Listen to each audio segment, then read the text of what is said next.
My name is Harriet, and my father told me the best gift I could give this family was to disappear. At the reunion dinner, I wasn't seated at the table. I wasn't mentioned in the speeches. I wasn't even in the family photo.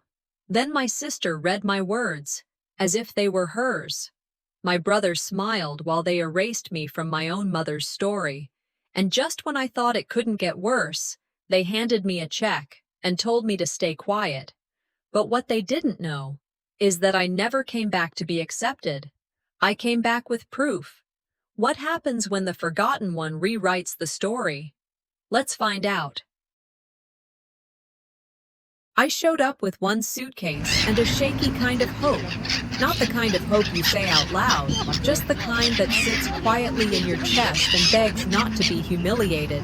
I hadn't gotten a formal invitation. Trista didn't send one. Neither did Berlin. Hell, I doubt they even considered it. A neighbor from down the road had texted me a photo of the invite she got in her mailbox. "Saw this. Figured you'd want to know," she'd written. I stared at that photo for 2 whole days before I packed. The Michael estate looked the same from the outside, grand, trimmed, dripping in Southern pride. Welcome banners hung over the hedges. Framed signs said, "Family forever." But the closer I walked toward the front porch, the more it felt like I was stepping onto a stage where I'd already been cut from the script. My name wasn't on anything, not the signs, not the program peeking from someone's pocket, not in the air. I told myself, you didn't come to be celebrated. You came because you're family, or so you thought. I reached the front door. Trista was already inside, making her way toward the foyer with her usual glide. She saw me and paused. Her face broke into that smile I'd seen 1,000 times, plastic with just enough warmth to pass. "Oh, you made it," she said, voice light. "We didn't think you'd come." She didn't hug me, didn't ask how the trip was, just turned her head slightly and called out, "Dad, Harriet's here." Harlan came around the corner, crisp as ever. White dress shirt, sleeves rolled perfectly at the elbow. He looked at me like I was the plumber here to fix something, not the daughter he hadn't spoken to in over a year. No handshake, no word, just a nod. Trista gestured vaguely. "We've got a lot of folks staying over, so the main rooms are full, but there's space in the side cottage. We put a cot in there. Should be fine for the weekend." A storage cottage. I nodded without blinking. I'd walked into boardrooms where people were gunning for my job. None of them were this cold. At least in the corporate world, they pretended to care. Here, no one was pretending. No one asked how I'd been. No one offered to carry my bag. No one said, "We missed you." Everyone else was slipping right into their assigned roles. Laughing, pouring sweet tea, talking about legacy like they hadn't spent the past 5 years cutting mine out piece by piece. Dinner came. Long tables set up under twinkling patio lights. Wine glasses lined up like soldiers. Name cards. Napkins folded into tiny swans. I scanned every seat. My name wasn't on any of them. "Hey, Harriet," someone said. One of Trista's kids, I think. "You can just grab a plate and eat out on the porch. It's cooler out there anyway." So I did. I served myself last. Took my plate of food, sweet potato casserole, green beans, cold fried chicken, and stepped out to the edge of the lawn. I didn't sit. I just walked the perimeter like a ghost at a party she used to host. My mom and I used to set these tables together, ironed the linens, arranged the centerpieces, even ordered the damn chairs. And now, there wasn't one left for me. They didn't forget me. They just decided I was easier to erase. Later that evening, I wandered past the family legacy wall. New feature, apparently. Framed photos hung on a partition just outside the main room. Berlin with his law degree. Trista's wedding, blown up like a campaign poster. Group shots of past reunions. I looked for myself. Not one photo. A small cousin, maybe 8 years old, tugged my sleeve. "Are you one of the helpers?" I swallowed the sting and nodded. "Something like that."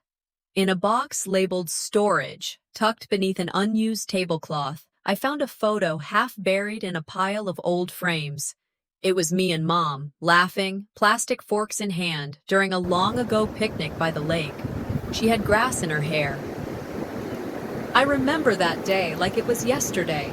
I slipped the photo into my purse, not because I needed proof, but because it was the only thing in that entire estate that said, "You were here." Later, in the side cottage, more a glorified shed than anything, I woke up to the sound of laughter echoing from the main house. Real, full-bellied laughter. The kind that used to live in my own chest before it got trained out of me. I sat up on the narrow cot in the cottage, if you could call it that. It smelled like forgotten boxes and mold under paint. I'd barely slept. Still, I got dressed like I had somewhere important to be. Pressed shirt, light makeup. My mother would have said, "If they won't give you dignity, you wear it on your shoulders and let it walk ahead of you." I took that to heart. No one texted. No one knocked. When I walked toward the kitchen, I passed cousins I barely recognized. They glanced up, smiled politely, like I was a polite guest, not family. The buffet was already picked through when I got there. Scrambled eggs half dried, bacon gone. I made a plate anyway, grabbed lukewarm coffee, and stepped outside to the stone steps behind the kitchen door, the same place I'd been sent the night before. I ate in silence. Same spot, same feeling. When people leave you out long enough, you stop expecting to be let in. Later that morning, I drifted through the west hallway out of habit more than curiosity. This part of the house used to be my mother's favorite. She'd curated every photo that hung here, called it our living legacy.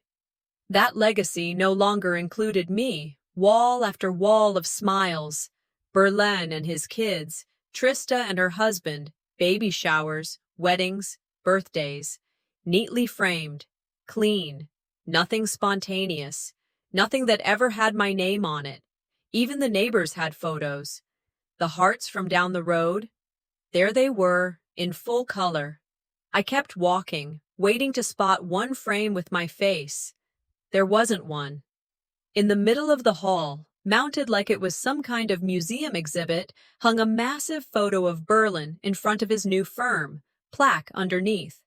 Legacy Builder. I stopped. I helped our mother choose that damn frame. She had debated between mahogany and maple. I'd told her to go with the darker tone. It looked good then. Now it just looked like a headline in a story I didn't get to be part of. They didn't replace me. They just rewrote the story like I was never in it. I went looking for the bathroom but pushed open the wrong door. It led to a narrow room stacked with leftover event supplies and old decorations, dust in the corners, forgotten chairs. The kind of space no one bothers to check until they need something. That's where I found the box, unlabeled, unassuming. Inside were old photo albums, not the curated ones in the hallway. These were raw, the real archives. I flipped through them, page by page, and there I was.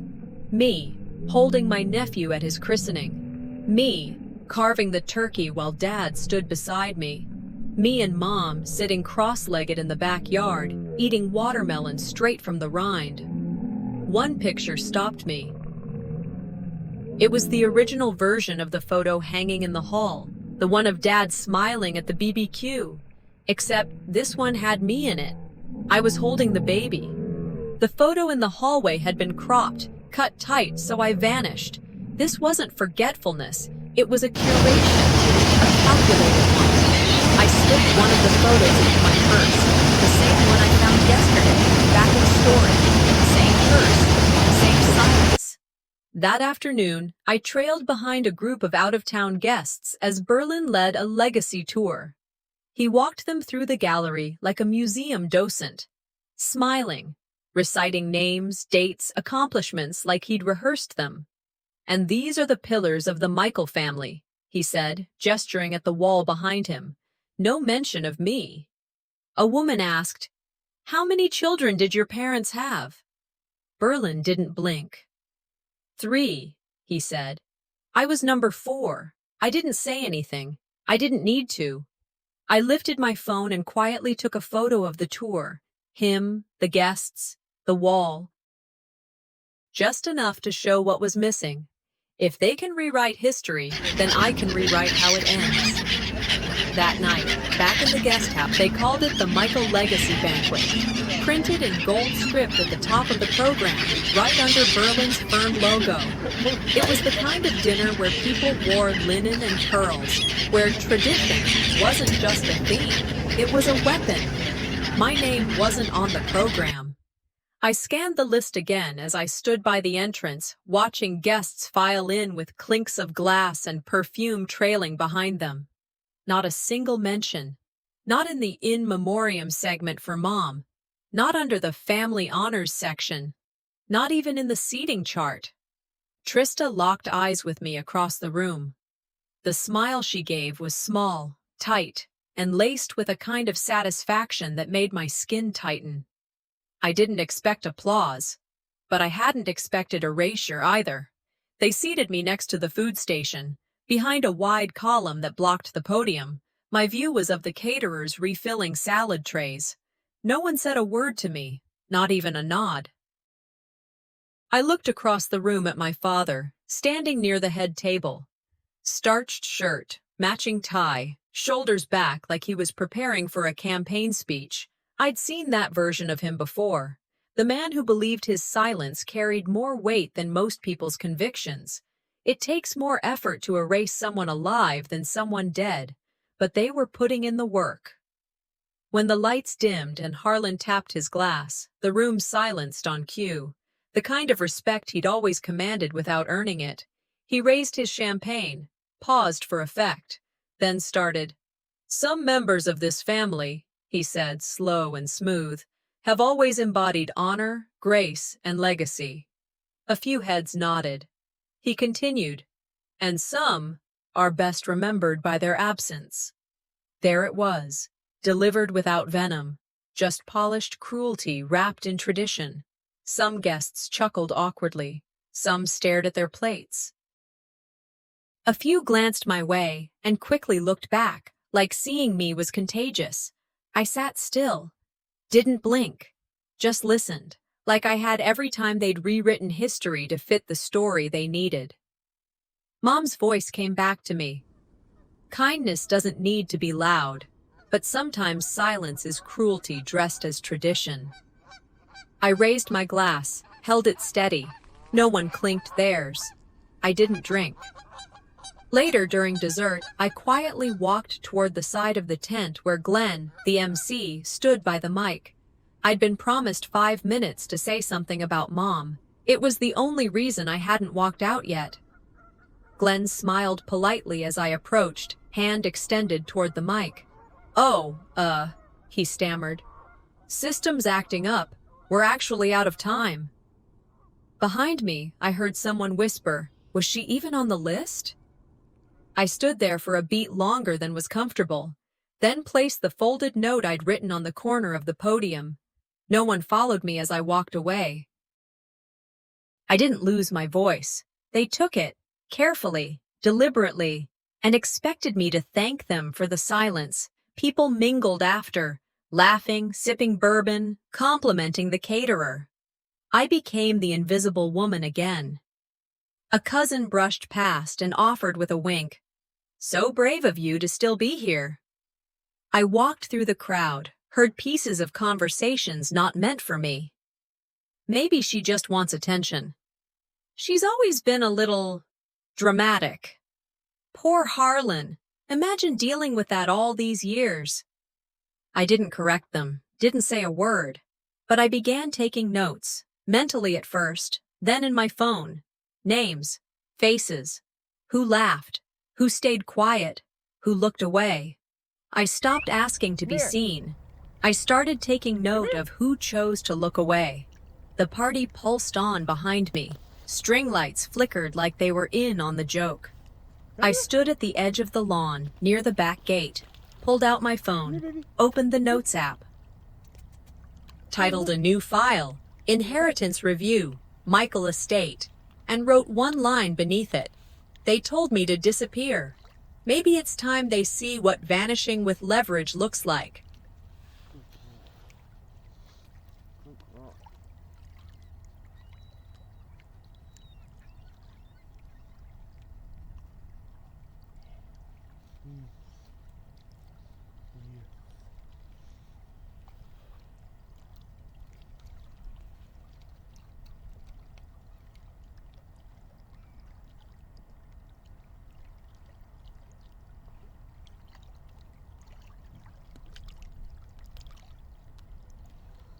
I didn't sit in the front that day. I knew better. The afternoon of remembrance was hosted in the formal parlor, all antique chairs and overly polished wood floors. Vesa had planned it. Of course she had. She was the self-appointed curator of Mom's memory now, and everyone seemed happy to let her have the title. They passed out programs printed on ivory cardstock. A picture of Mom smiling, trimmed in gold. Below it, in loving memory, reflections by family. I sat in the last row. No one looked back. Trista and Berlin stood side by side. Trista opened a leather-bound book. "These are selections from Odella's journals," she said sweetly, voice trembling just enough to sound sincere. The first page she read? I wrote it. It was a letter I penned the week after Mom died. A tribute I'd written and emailed to Trista to read at the funeral. She never did. Now she read it aloud, as if it had come from Odella's own pen, framing it as a reflection of grace. Not once did she say it was mine. I recognized every word, every sentence. The way I described Mom's habit of humming while she cleaned. The line about how her hands were worn from years of kindness. That line was mine. The room applauded when Trista finished. I didn't. I held the program tighter, felt the corners dig into my palms. My face didn't change. I kept it flat, still. But in my head, it screamed. They didn't just silence me, they plagiarized my grief. After the ceremony, people moved into the side rooms for tea and pastries. I didn't follow them. I slipped away, quiet, unnoticed, like a waitress ducking behind the kitchen door. I made my way toward the back of the house, past the hall with the portraits, past the locked study, to the reading room. Mom used to spend hours in here, shelves of books, half of them annotated in her neat handwriting. Journals she kept over decades. I opened the cabinet drawer she used to hide holiday money in. Empty. Then I saw the stack by the window. A box labeled Family Archive. I opened it. Inside was the Michael memory book they'd handed out to out-of-town guests. I flipped through. There was a full timeline of Mom's life. Pictures, events, descriptions of her final chapter, where Trista and Berlin were credited for providing comfort, consistency, and unwavering support. I was mentioned once. Harriet moved away early and did not maintain close ties with the family. That was it. No mention of the nights I spent at her bedside. No word about how I grocery shopped for her when she couldn't stand for long. No photos of us on her birthday, when I flew in secretly just to surprise her. Gone. If they're so good at fiction, let's see how they handle nonfiction. I pulled out my phone, scanned the page, but something in me told me to keep digging. Behind a row of outdated legal codes shoved against the back wall, I spotted a smaller box, dust-covered. Taped shut, but labeled in Mom's handwriting. Inside were her real journals, the ones no one had seen, the ones someone had clearly tried to keep hidden. Her handwriting hadn't changed much, still loopy, still confident. I sat cross-legged on the floor and read entry after entry, lines about how I showed up with soup when she was sick, how I sat with her in silence when the chemo left her too weak to speak, how I never asked for credit, just presence. She wrote, "Harriet is the strong one, the one they underestimated." She wrote, If anything ever happens to me, I hope she remembers how much I knew she cared, even when no one else did. This truth wasn't lost. It was hidden. You don't get to claim a woman's love after erasing the child she loved most. The grief inside me shifted. It stopped being sharp. It turned clean, focused. I pulled my phone back out and started taking pictures, not just the pages about me, the ones about Trista, about the scholarship fund, the ones that mentioned inheritance plans. I uploaded them all to a secure drive. Then I made a list. Who edited the memorial book? Who decided which journals to include? Who made sure I wasn't mentioned? I wasn't going to confront anyone yet. I started circling names, connecting them, treating it like the legal case it was becoming. They've written me out. Time to write myself back in, with footnotes. Back in the cottage, I dropped the journals onto the bed and locked the door behind me. I didn't turn on the lights. The moon spilling in through the window was enough. I sat down on the edge of the bed and stared at the pile of paper and leather, memory and silence. I could still hear my father's voice from the tribute. Some are best remembered by their absence. I could still see Trista holding a microphone, delivering my words like she'd written them herself. I could still feel the applause for someone who wasn't me. That applause wasn't for Mom. It was for their version of her, the version that didn't love me, the version they invented. I uncorked the bottle of wine I brought from home. It wasn't meant for celebration, just to survive.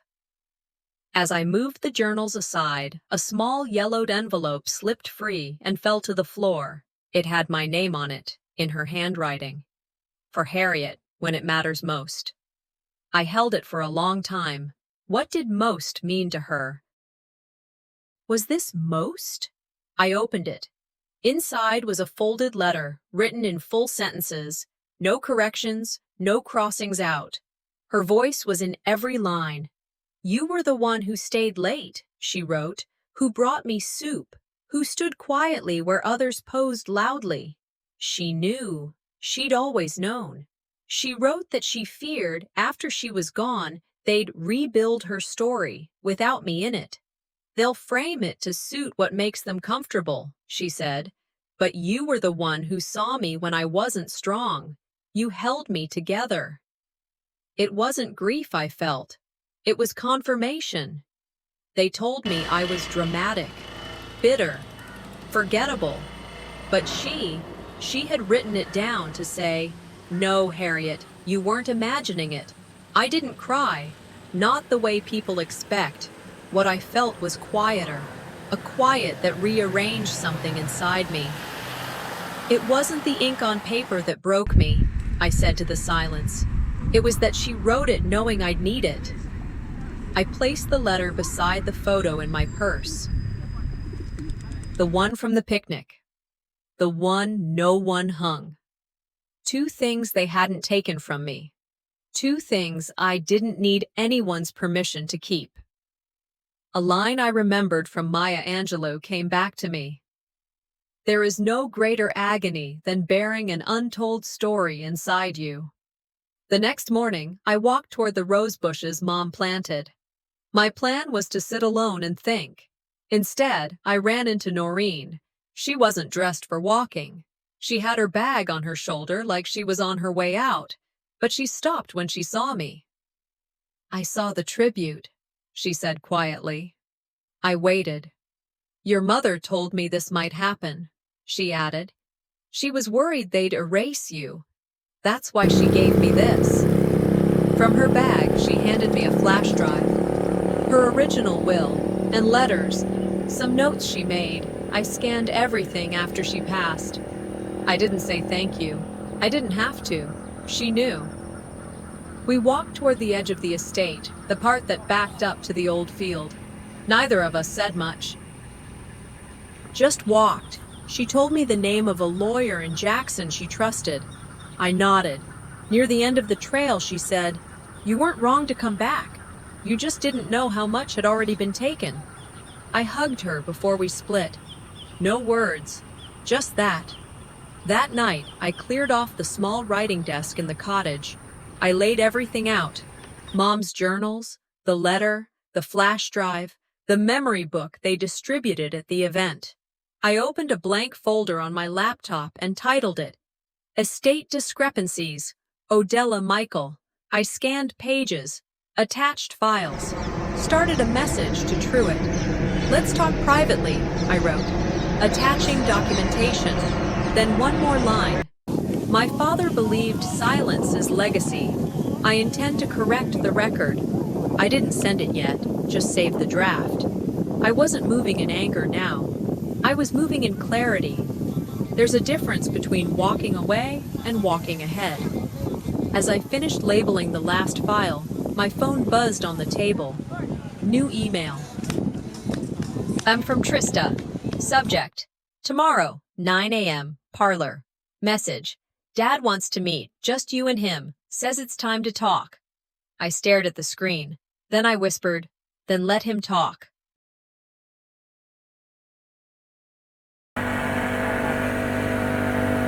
I showed up early for brunch, again. Not because I was eager, but because I wanted to see how they'd try to ignore me this time. The long table was already set under the pergola. Linen cloth, mason jars with wild flowers, monogrammed napkins.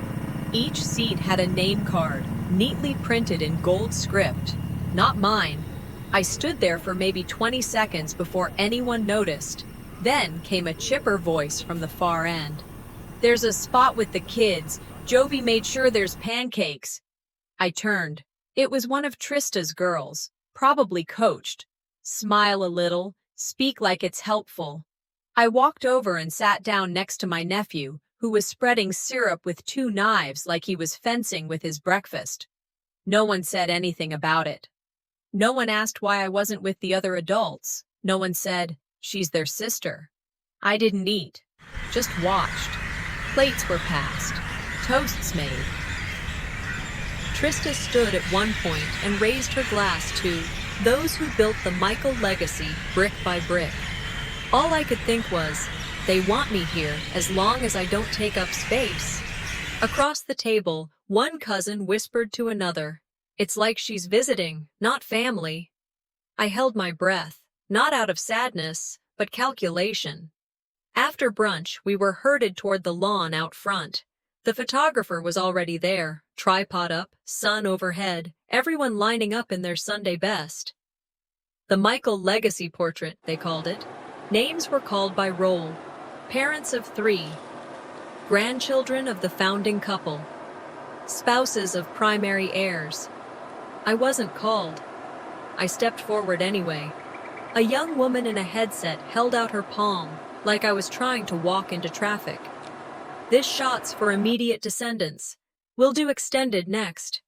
I said softly, I am an immediate descendant. Trista stepped in. We'll get one with you and the girls afterward, Harriet. I stared at her. For the first time, I didn't look away. Then I stepped back. They posed, they smiled, they laughed. I stood near the azaleas, just out of frame, and when the shutter clicked, I stayed still. Not angry, not sad, still. Jovi walked by and whispered, This isn't right, Aunt H. You should be in that photo. I nodded, but didn't speak. Instead, I pulled out my phone. Took a picture of the scene, the perfect lie, staged with sunlight and strategy. The only thing more dangerous than being forgotten is realizing no one ever planned to remember you.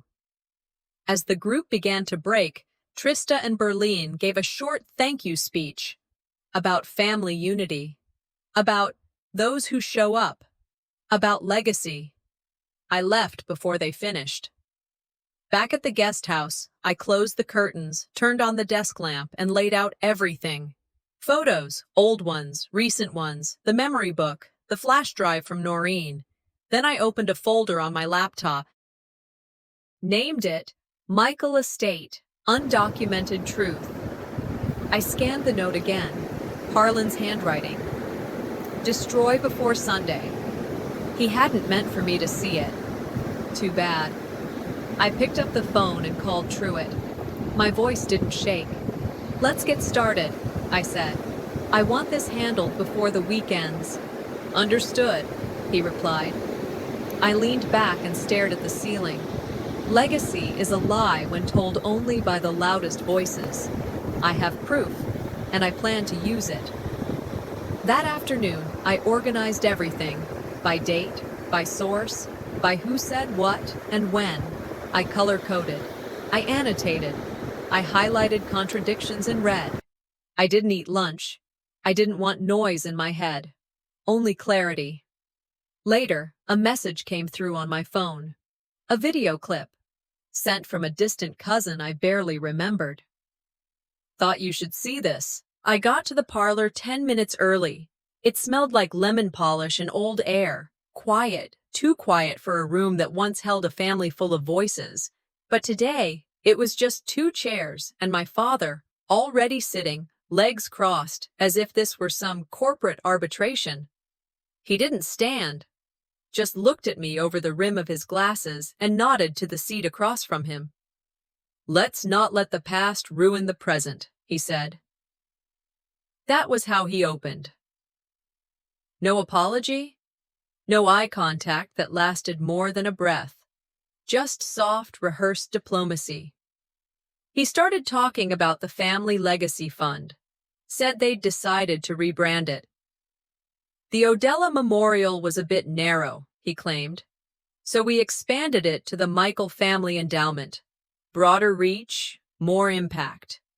Then he said Trista and Berlin had graciously agreed to be the listed founders. I listened.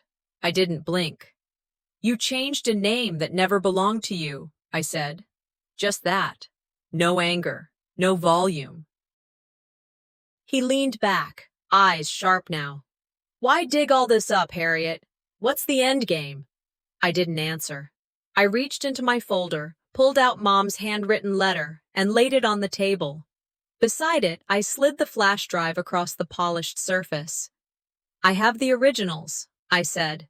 "The legal ones." His face twitched. First time all weekend, he looked uncertain. "I'm not here to fight," I added, standing. "I'm here to document." And I walked out. No dramatic turn, no final word. "You can keep rewriting the story, Dad. But I now have the publishing rights." I didn't have to scream. I just had to stop listening. Outside, the morning had ripened into heat. I walked toward the back of the estate, found the old garden path. I didn't make it far before I saw Jovi sitting on the stone bench beneath the crepe myrtle trees. She looked up, gave me a half smile, then scooted over. "I told Trista you were in more of Mom's journals than she ever was," she said. I raised an eyebrow. She didn't like hearing that. I didn't ask for details. I didn't need to. "I'll back you," Jovi said. "Whatever you need, if you go legal, public, anything. I'll say what I saw." "I don't need you to fight for me," I said. "But it means everything that you would." We sat there a while, just watching the garden sway with wind and memory. "This garden," I said, "is the only part of this family that still grows with grace." She reached over and squeezed my hand. No words, no need for them. By late afternoon, I was back in the guest house, door locked, shades half drawn. I organized everything. Flash drives, physical letters, photos, memos, backups on 3 devices. One labeled, one encrypted, one offline. I wrote a letter to myself. "You didn't come here to win," I wrote. "You came here to stop being erased."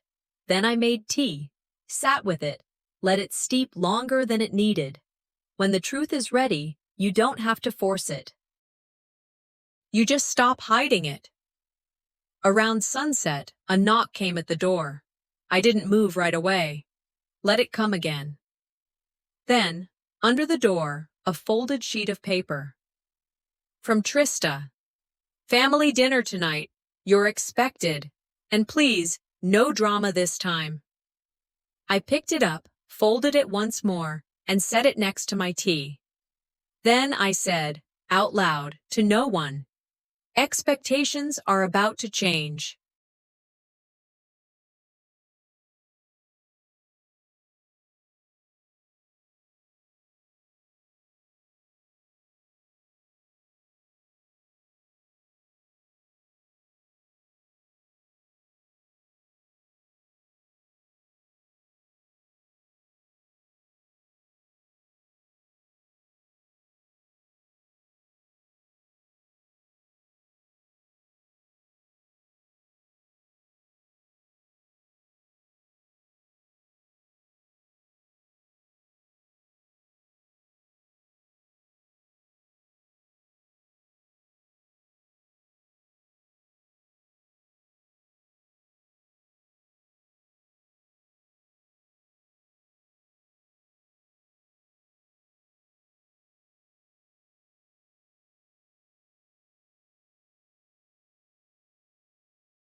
The dining hall was glowing like a wedding tent. Crystal chandeliers, polished wood floors, and laughter loud enough to drown 1,000 quiet truths. I walked in like I belonged. Not because they thought I did, but because I finally stopped asking. They dressed the evening up as a legacy celebration. Gold-trimmed menus sat on every plate, printed with names. Not mine. My seat was at the very end of the table, next to the door where servers came and went with trays. I didn't mind. I had a better view from there. Trista leaned toward me midway through the salad course. Her perfume hit first, then her whisper. She slipped a white envelope under my napkin and smiled without meeting my eyes. Inside, a check. $25,000, and a note written on a sticky tab. For your silence, let the past stay buried. They still thought they could buy peace. I folded the check once, slid it back beneath the napkin. I didn't touch my wine. I wasn't here for food. I came to deliver truth.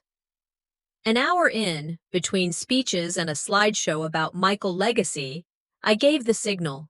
The estate's AV tech had been hired weeks ago, by them. But I'd spoken with him this morning, quietly, clearly, offered double the rate and one request. Just press play when I raise my hand. Now I raised it. He nodded, clicked, the screen flickered, and then everything changed. First slide, Mom's journal, her handwriting, her real words. The second, the original scholarship paperwork with her name. Not Michael Endowment, not Trista, not Berlin, just Odella. Then, the post-it. Destroy before Sunday. Signed by Harlan. People gasped. Some turned in their seats. A few shifted awkwardly. Trista's fork clattered onto her plate. Berlin stood and walked out. The slideshow continued. Then my voice filled the room. Calm.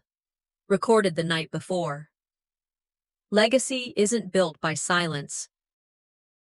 It's shattered by the truth we've buried too long. I didn't raise my voice. I didn't look around. But I saw Harlan. He didn't move at first. His jaw was tight. He stood. This is slander, he said. She's unstable. She's always held grudges. This isn't news. It's manipulation. I stood too, slowly, calm. This flash drive, I said, holds signed documentation of Odella Michael's estate. I didn't shout. I didn't flinch. Truitt appeared from the back of the room, my lawyer, briefcase in hand, badge on his blazer. She's listed as co-executor, Truitt said flatly. Everything you just saw is verified. The room shifted. Whispers. Tension. People no longer sure who to applaud or who to ignore. I sat down, picked up the wine I hadn't touched. When the truth is ready, you don't have to scream it. You let them choke on their silence. Eventually, the chairs emptied. The servers cleared plates slower than usual. People made excuses to leave early. The only sound left was the clinking of utensils and the soft murmur of shattered pride. I walked the length of the hall one last time. Jovi caught up to me at the entrance. Her eyes were glassy, but not from wine. I've never seen someone own a room so quietly, she said. Own it? I smiled. That was never the goal. I just didn't want to be erased. I reached the head of the table, placed the check from Trista back on Harlan's plate, folded the napkin over it like a gift he never earned. Then I walked out, not fast, not triumphant, just on my own time. Before I left, I stopped at the portrait wall, the one that never had me. I pulled the old Polaroid from my purse, the one of Mom and me, laughing, carefree, real. I pinned it in the empty corner of the central frame. Not where they'd notice first, but where it couldn't be ignored any. I woke up still dressed in yesterday's clothes. Didn't even remember falling asleep. Just remember the silence. Not the quiet kind that soothes you. The kind that lingers like dust after an explosion. My phone was blinking. Texts, missed calls, voicemails. None from the people who mattered. Not that they ever really did. The house was quiet. No footsteps, no clinking of breakfast plates. Just air, thick with what hadn't been said. I walked outside barefoot, past the swing I helped my mother hang, down the path to the garden she used to pull weeds from with bare hands. The rose bush was still blooming. Same stubborn pink she planted. Still here, still surviving. Jovi joined me after a while. No makeup. Hoodie. She didn't say much, just handed me a coffee cup. Some of them talked to me after you left, she said. Said they agreed with you, but they're not ready to say it out loud. I looked at her, took a sip. It's not about them standing with me, I said. It's about me finally standing on my own. We walked the rest of the way in silence. After she left, I walked back inside, past the dining room, past the pictures. The slideshow had been packed up. Only a few chairs remained. I went straight to the wall. The Polaroid I'd pinned was still there. But I pulled it down, not because I was giving up, but because it belonged with me, not with them. I walked into the study. The air felt stale, untouched. On the desk sat a folded piece of paper. Legacy should never have been a battleground. I was wrong. No signature. I didn't leave a note in return. I did leave a legal envelope. Copy of the will, Mom's original journals, Truett's card tucked in. Closure isn't what they give you. It's what you walk away with. Back in the guest house, I packed slowly. Nothing rushed. Nothing forgotten. The letter Mom wrote me was folded neatly, placed in the same envelope as the flash drive and the Polaroid. Truett's voicemail played as I zipped the suitcase. Files are secure. They've agreed to full disclosure and compliance. You're clear, Harriet. I stared at my reflection in the mirror. No anger, no weight. I hit record on my phone. This is the version of me who stayed silent too long, I said. Goodbye. As I walked through the main house one last time, I noticed a framed quote on the hallway wall. One I must have passed 100 times. Not every root holds the same flower, and not every flower blooms where it was first planted. I smiled. Windows down, hair undone, the estate shrinking behind me. I didn't look in the rear view, didn't need to. I stopped at a little cafe off Route 84, the kind that sells pie and coffee that tastes like childhood. Opened my laptop, typed the title, How to Unerase Yourself from a Family History. First line, you are not the story they told. You are the page they tried to skip. I ended the post with, have you ever felt invisible in your own family? Tell me your story. I'm listening. An hour later, while I finished my second cup of coffee, the first notification came in. Anonymous. My name was missing too. Thank you for reminding me I still exist. I closed the laptop, whispered, you do. We do. They tried to erase me, but all they did was prove I was worth remembering.